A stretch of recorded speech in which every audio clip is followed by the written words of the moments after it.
Ils sont décidément insatiables, ces Mayennais. Après Kella GD en 1989 et Ténor de Beaune en 1991, voici Verdict GD en piste. Sans oublier leur champion du monde, Rêve du Don, à Roosevelt Raceway en 1990, avec un record de 1:13.9 à la clé. Les préludes à cette édition 1992 du Prix d'Amérique sont de mauvais augure.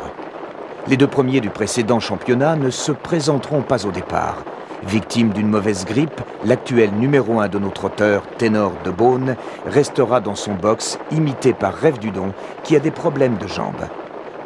Ce n'est pas suffisant pour saper le moral des Mayennais qui délèguent à Vincennes Kella GD, que l'on ne présente plus.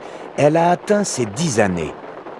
Et un audacieux 5 ans, Verdict GD, qui n'aura pas la partie belle, disent les théoriciens, car la dernière victoire des 5 ans dans le Prix d'Amérique remonte à 1969 avec Uppsalin pour les mâles et à 1974 avec l'américaine Delmonica Hanover. On se remémore son finish quand elle vint régler Axius sur le poteau. Ultra Ducal, en super forme, sera le cheval à battre, sans sous-estimer les chances de la Suède, représentée par Queen L et Stig Johansson, qui a été le partenaire de Max the Knife, Napoletano et Piper Club ces dernières années. Il les a tous amenés à l'arrivée. Ni l'expérience de cette course, ni le talent ne lui font défaut. Contrairement à la coutume, on ne va pas casser le chronomètre cette année.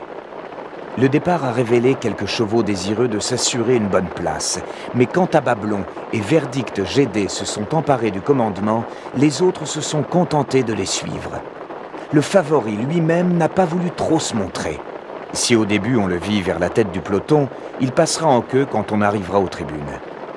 On notera alors derrière Tabablon et Verdict GD un groupe compact formé de Ursulo de Crouet, Atas Fighter L, Sébrazac et Idéal.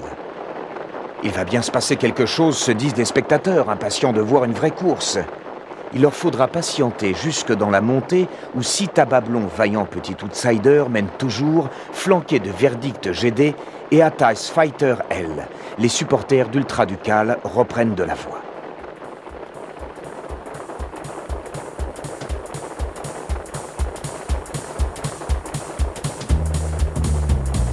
Son driver, Paul Viel, lui a demandé de se rapprocher et le spectacle devient impressionnant. Ultra Ducal, à l'extérieur, passe ses adversaires en revue. Le peloton semble atteint de léthargie quand la casaque noire vient à ses côtés. En tête, Tabablon ne pourra poursuivre longtemps le rythme qu'il a imposé, mais Verdict GD paraît prêt à supporter les attaques qui ne sauraient tarder. En fait, il n'y aura qu'un seul attaquant, Ultra Ducal, toujours aussi allant et combatif. Le début de la ligne d'arrivée est à son avantage. Il a rejoint Verdict GD et la cause est presque entendue quand il prend l'avantage. Mais une course est gagnée, on le sait bien, quand le poteau est passé. On dit même quand le rouge est mis. Et Verdict GD revient sur Ultra Ducal.